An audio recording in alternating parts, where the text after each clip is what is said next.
What's up guys? I hope you are doing well today. So in this video I wanted to go over my review of Horizon Forbidden West, which takes place immediately after Horizon Zero Dawn. This game takes place about 1,000 years into our current timeline of what we're living right now, and to understand how we get from where we are to Ginger Girl fights robot dinosaurs with a bow and arrow, you need to understand a little bit of history that takes place in the game.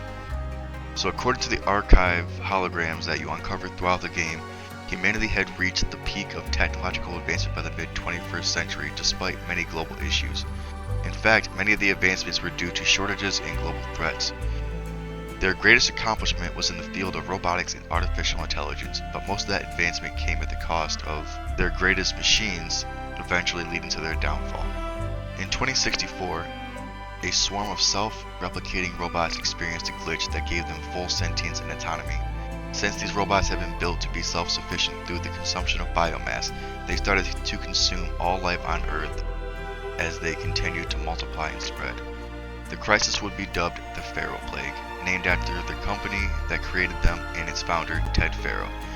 Ted Pharaoh was hesitant to admit that this issue was his fault and didn't want the public to know about the glitches and that he was powerless to stop them. After a while, however, he had to take action. It quickly became clear that there was no way to stop the Pharaoh Plague and that all life will become extinct within 15 months. So a bid to ensure the survival of humanity after the plague had run its course, a scientist named Elizabeth Sobeck devised Project Zero Dawn after forcing the hand of Ted Pharaoh to fund the project. Most wished for a way to stop the Pharaoh Plague and undo the problematic machines before they destroyed all of humanity, but this was not an option. It would take years to develop a new override to take control back from the machines, and time was a precious commodity that humanity no longer had. As such, the purpose of Zero Dawn was not to prevent the Pharaoh Plague itself, but to give life another chance after it went extinct. Through terraforming and repopulating the Earth once it had become hospitable again, Zero Dawn was a project to restore the organic life on Earth after the machines had left it a barren wasteland. To make this plan go ahead after humanity was wiped out, the heart of Zero Dawn project was an artificial intelligence named Gaia. Gaia's job was to coordinate activities of Zero Dawn, ensuring that Earth was seeded with a new generation of humans once the time was right. Gaia had 9 subsections that would carry out procedures, whether it was to focus on vegetation, wildlife, or the development of new humans. To help accelerate the advancement of future humans, 150,000 years of human history and progress were to be collected and archived in one of those subsections dubbed Apollo. This tool would be present in the bunker facilities where the new humans would grow and learn with the supervisory of machines and educated computers. However, in a last-minute decision made entirely on his own, Apollo was sabotaged by Ted Pharaoh. He feared that the knowledge would lead future humans to go back to where they are now, eventually making the same mistakes. He believed that humans of the future seeded by Gaia should proceed without any prior knowledge of humanity and have to advance at a natural pace. In this decision, Ted Pharaoh wiped out Apollo entirely and vacuum sealed the remaining team behind Project Zero Dawn within a room so that it could not be undone, essentially killing everybody in Project Zero Dawn. This is why the main character Aloy and all the various tribes that appear primitive throughout the game, even though they exist 1,000 years in the future, know nothing of what they call the Old Ones and have to start back at the basics. When this new world faces a threat from the machines of the Old Ones once more, Aloy sets out to discover what happened to all of those and tries to stop the new threats. What we discover later in Horizon Forbidden West is that about 17.5 years before the events of Horizon Zero Dawn, the game, a signal was sent from off-planet by a group of humans who pretty much just bailed out as humanity was being wiped out, called the Far Zeniths. Now these people were a bunch of billionaires and all the rich folks that could afford to build spaceships and just bail out of humanity as the rest of us were inevitably eaten by robots.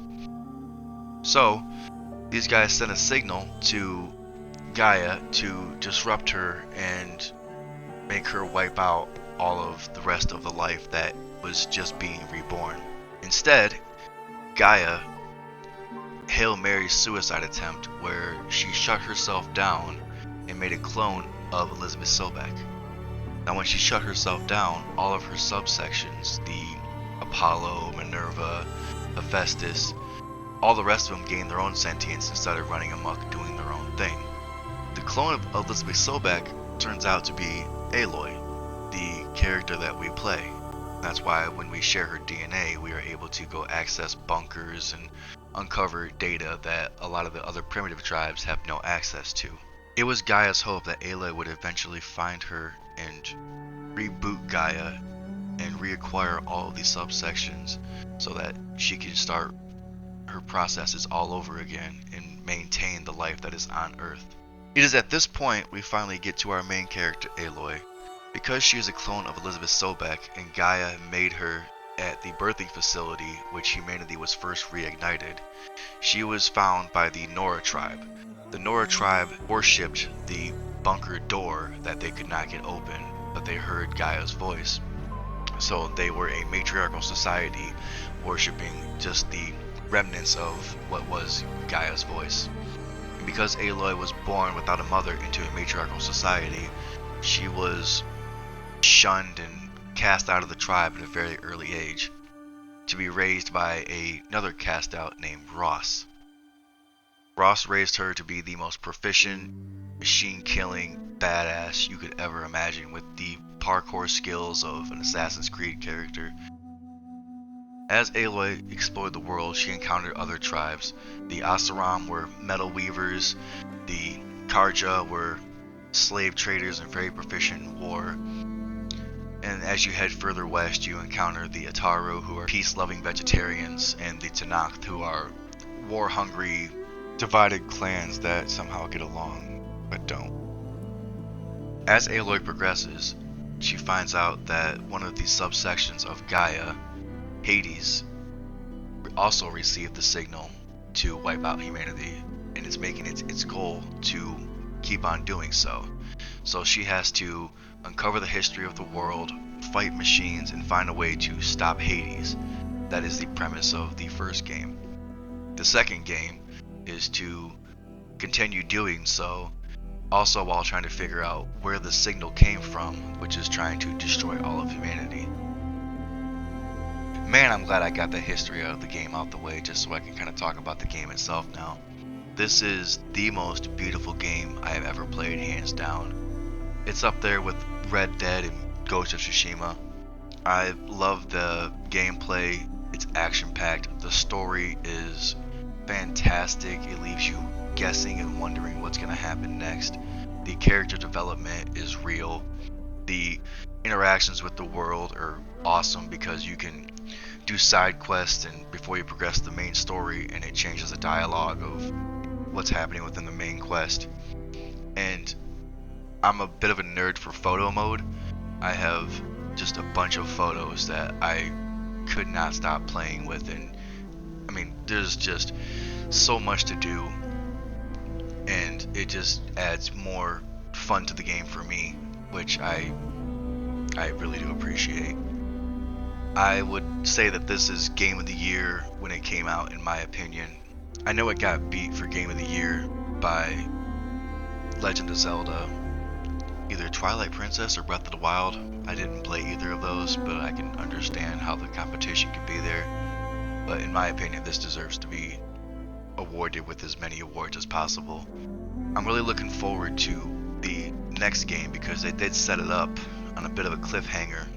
So there has to be more coming in the future, and I'm really hoping that this time around when they make the third game, that it actually gets the recognition it deserves. I really want to point out how great the combat system is in this game as well. As you're fighting enemies, you realize that it's not just a single health bar going down, but you get to pick them apart in different ways. Where if you focus on a leg, it starts limping on that leg. You can tear off different pieces of it and use the weapons that are attached to the robots and use them against them, or use them for upgraded materials. It's just freaking awesome in my opinion. And like I said, the game is beautiful, man. I cannot get over how awesome this game is. I think I'm gonna end this video with just sharing a couple of the photos I was able to capture and let the rest of it just kind of play out. But as usual, I want to thank all of you guys for sticking with me and watching my videos, well, the few of you that do, and being patient as I learn to teach myself how to edit and go through games. And again, this is just, I'm doing this for myself just so I can look back in 30 years and remember what I was playing at the time and see how much I've progressed, hopefully by that point, with all of my editing and gaming, and just kind of having, like, you know, a cool little road to look back on. But again, thank you all for watching. I appreciate every single one of you. I will see you in the next video.